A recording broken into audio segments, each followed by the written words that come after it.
সৈয়দনা আদম পৃথিবীতে আসলেন, এসে থাকতে শুরু করলেন। দিন গড়িয়ে রাত আসে, মাস গড়িয়ে বছর আসে, বছর যায় বছর আসে। ঠিক 940 বছর পর মালাকুল মাউত আদম আলাইহিস সালামের কাছে আসলেন, বললেন আনা মালাকুল মাউত উকিলা বিকুম, আপনাদের জন্য আল্লাহ আমাকে বানিয়েছে রূহ কবজ করতে। ও আদম, আবুল বাশার, পৃথিবীর প্রথম মানব, প্রথম নবী, আপনার সময় শেষ, রেডি হন। কি হন? খেলা শুরু হবে, এখনই রূহ কবজ করে নিয়ে যাব। সাইয়েদনা আদম বলে, এখন আসছো কেন? আমার আরো 60 বছর বাকি আছে। মালাকুল মাউত বলে, না, আপনি রূহের জগতে আল্লাহর কাছে আপনার সন্তান দাউদকে কয় বছর দিয়েছিলেন? 60 বছর। এজন্য 940 বছর আপনার জন্য লেখা। আমি এখন আপনার রূহ কবজ করতে চাই। সাইয়েদনা আদম বলে, আমি মানি না, আমি কাউরে দেই নাই।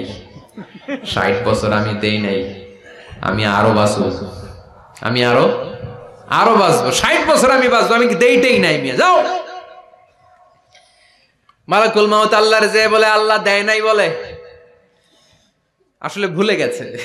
আসলে আফাতুল ইলমি আন নিসিয়ান, মানুষ ভুলে যায়, মানুষ বড্ড ভুলে যায়। আমরা অনেক সময় খাইয়াও কই খাই নাই। অনেক কিছু আপনি দিছিলেন কিন্তু ভুলে যাই, গলার নিচ দিয়ে নামার পরে কই তুমি কিচ্ছু দাও নাই। আছে না নাই? নাসিয়া আদম ফানাসিয়া বানু, আদম আলাইহিস সালাম ভুলে গেছেন, তাই আমরাও ভুল করি, ঠিক কি না? এজন্য আমাদের নেতারাও বলে এটা দেব ওটা দেব, নির্বাচনের পর সব ভুলে যায়। আছে না নাই? ওই যে আদম আলাইহিস সালাম ভুলছে, আমরাও ভুলে যাই। ওনাদের দোষ কি? ভুলে যায়, বেমালুম ভুলে যায়। আল্লাহ বললেন, মালাকুল মাউত আর জোরাজুরি করো না।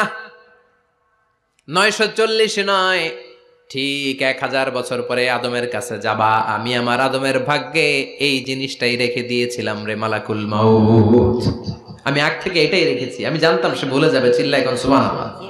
তার মানে পৃথিবীর সবচাইতে লম্বা মানুষ, 60 হাত লম্বা, এত শক্তিশালী আদম আলাইহিস সালাম শ্রীলঙ্কাতে প্রথম নেমেছিলেন। এক লাফ দিলে আধা মাইল চলে যাইতেন। সুবহানাল্লাহ। কি লম্বা মানুষ।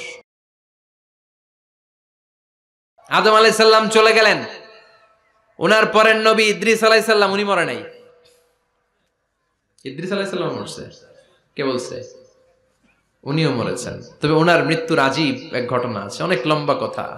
এক ফেরেশতার সাথে ওনার বন্ধুত্ব হয়েছিল, বলেছিলেন আমি আকাশ দেখতে চাই, আল্লাহর কাছে অনুমতি চাই। আল্লাহ বলল ঠিক আছে, ইদ্রিসকে আকাশে ঘুরাও। প্রথম আকাশে ঘুরলেন, দ্বিতীয় আকাশে ঘুরলেন, তৃতীয় আকাশে ঘুরলেন, চতুর্থ আকাশে ঘুরলেন। ইন দ্য মিন টাইম চতুর্থ আসমানে মালাকুল মাউত পৃথিবীর দিকে নেমে আসছিল। ওই ফেরেশতা বলে, মালাকুল মাউত আপনি কই যান? মালাকুল মাউত বলে, একটু আগে আল্লাহ ফরমান জারি করেছে, চতুর্থ আসমানে আমার নবী ইদ্রিসের রূহ কবজ করো। সুবহানাল্লাহ।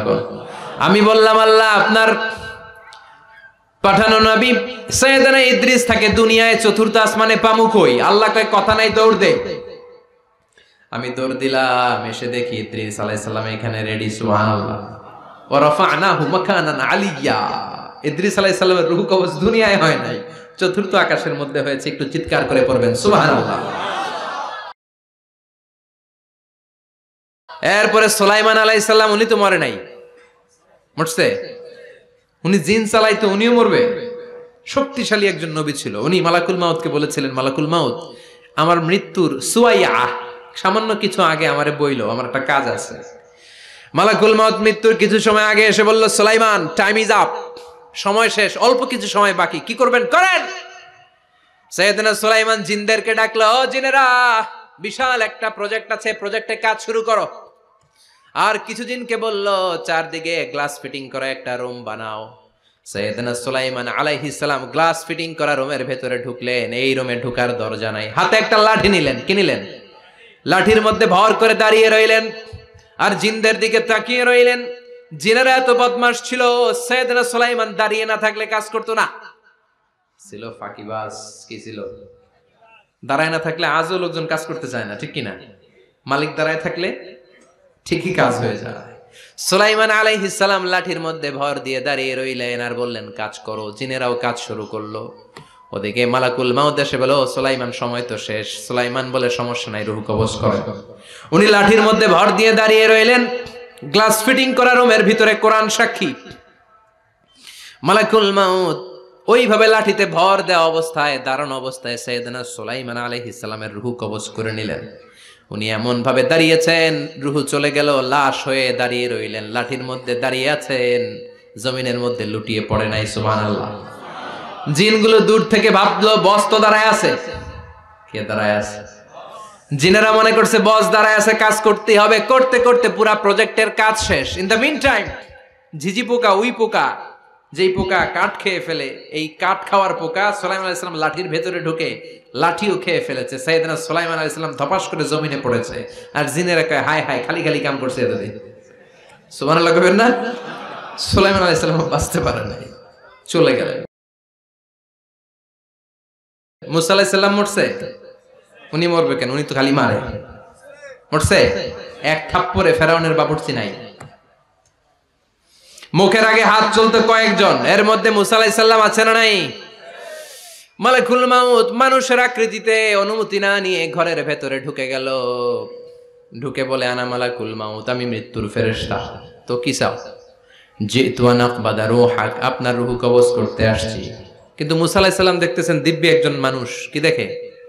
আবার সালাম দেয় নাই, অনুমতি নিয়েও ঢুকে নাই। অমিয়া অনুমতি নিয়ে ঘরে ঢোকার দরকার আছে না নাই? মুসা আলাইহিস সালামের মেজাজ বড় গরম। উনি বললেন কি করবি? কয় আপনারে মারবো। কয় এদিকে আয়।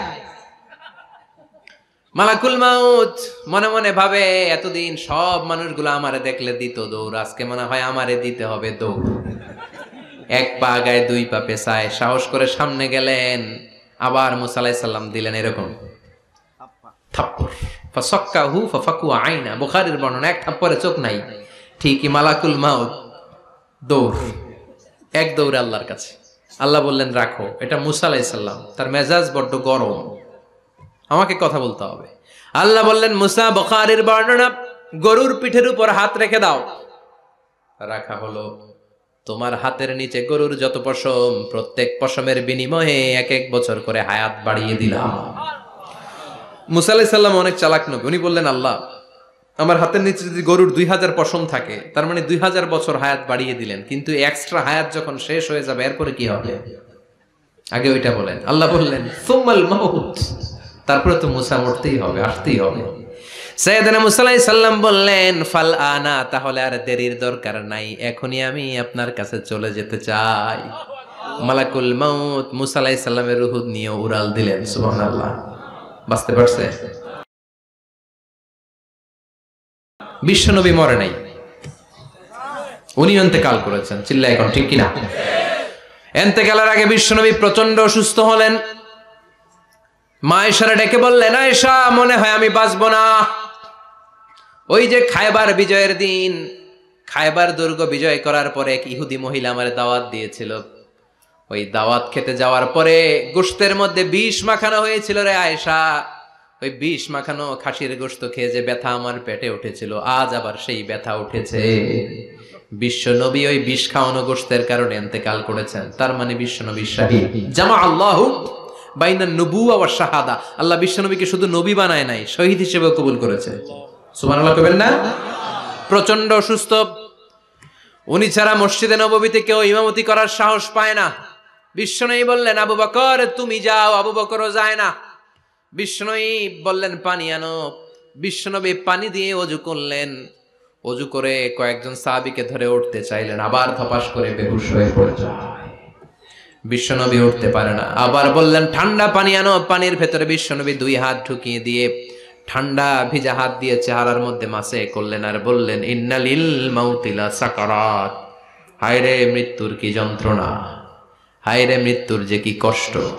ও মিয়া, বিশ্বনবী যদি মৃত্যুর কষ্টে কাতরায়, আমাদের অবস্থা কি? আমাদের নসিবে কি আছে? আল্লাহ তুমি বাঁচাও, পড়ে না আমি। বিশ্বনবী কাঁদছেন, সাহাবারা একের পর এক দেখতে আসে, কান্নার রোল পড়ে গেল চারদিকে। বিশ্বনবীর কলিজার টুকরা নয়নের পুটুলি সাইয়্যিদাতুনা ফাতিমা বিশ্বনবীর কান্না সহ্য করতে পারে না। বিশ্বনবীকে ধরে ফাতিমা, সাইয়্যিদাতুনা ফাতিমা বিলাপ করা শুরু করে দিলেন, চিৎকার দিয়ে কান্নাকাটি শুরু করে দিলেন আর বললেন ওয়া কুরবা আবা, ওয়া কুরবা আবা, হায় হায় আমার বাবার কি কষ্ট, আহা আমার বাবার কি কষ্ট হচ্ছে। বিশ্বনবী বললেন ফাতেমা তুমি কেঁদো না, আমার কষ্ট আজকের পরে আর থাকবে না। আজকে তোর বাবার সব কষ্ট বন্ধ হয়ে যাবে। কি যেন কানে কানে বললেন, ফাতেমা আরো কেঁদে দিল। আবার কানে কানে কি যেন বললেন, ফাতেমা হেসে দিল। বিশ্বনবীর ইন্তেকালের অনেক পর মা আয়েশার কাছে ফাতেমা বললেন, আমি যখন প্রথমে কেঁদেছিলাম আব্বা বলেছিল আমি আর বাঁচব না রে ফাতেমা। আবার কানে কানে একটা কথা বলার পরে হেসেছিলাম, আব্বা বলেছিল আমার পরে আমার পরিবার বর্গের মধ্য থেকে সর্বপ্রথম তোমার সাথে আমার দেখা হয়ে যাবে রে ফাতেমা। অল্প কয়েক মাসের ব্যবধানে সাইয়েদাতুনা ফাতেমা উনিও ইন্তেকাল করলেন। বিশ্বনবী শোয়া থেকে উঠতে পারে না। এক সাহাবীকে দেখলেন মেসওয়াক করছে। বিশ্বনবী মেসওয়াকের দিকে তাকিয়ে রইলেন। বিশ্বনবীর নিথর দেহটা পড়ে আছে। আয়েশারা যে বলবে আয়েশা মেসওয়াক দাও, বলতে পারে না। মা আয়েশা বুঝতে পেরে মেসওয়াক আনলেন, বিশ্বনবীকে মেসওয়াক করিয়ে দিলেন। এবার বিশ্বনবী বললেন, ও আবু বকর শোনো, আল্লাহ আমাকে অপশন দিয়েছে। কি দিয়েছে?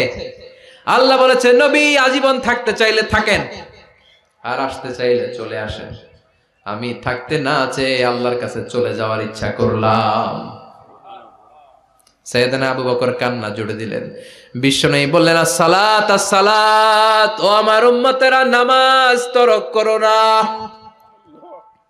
ইন্তেকালের আগে বললেন নামাজ ছেড়ে দিও না। আর বললেন ওয়ামা মালাকাত আইমানুকুম, তোমাদের অধীনস্থ কর্মচারীদের সাথে খারাপ আচরণ করো না। ঘাম শুকানোর আগে পয়সা দিয়ে দিও। আর হাত দুটো উঁচু করে বললেন আল্লাহুম্মা ইলার রাফিকিল আলা, ও আল্লাহ আমি আপনার কাছে যেতে চাই। এই কথাটা বলে বিশ্বনবীর হাত দুইটা থপাস করে জমিনে পড়ে গেল। বিশ্বনবীও চলে গেলেন। থাকতে পেরেছে কেউ? চিল্লায় বলেন। এজন্য আমরা আল্লাহর কাছে ঈমানি মৃত্যু চাই। কি মৃত্যু? আমরা উত্তম মৃত্যু চাই। চিল্লায় বলেন কি মৃত্যু? এজন্য মরণের আগে ঈমান নিয়ে মরার দরকার আছে না নাই? নিয়মিত ইউটিউব ভিডিও দেখতে সাবস্ক্রাইব করুন। নতুন নতুন ভিডিও পেতে ঘন্টা বাটনটি চাপুন।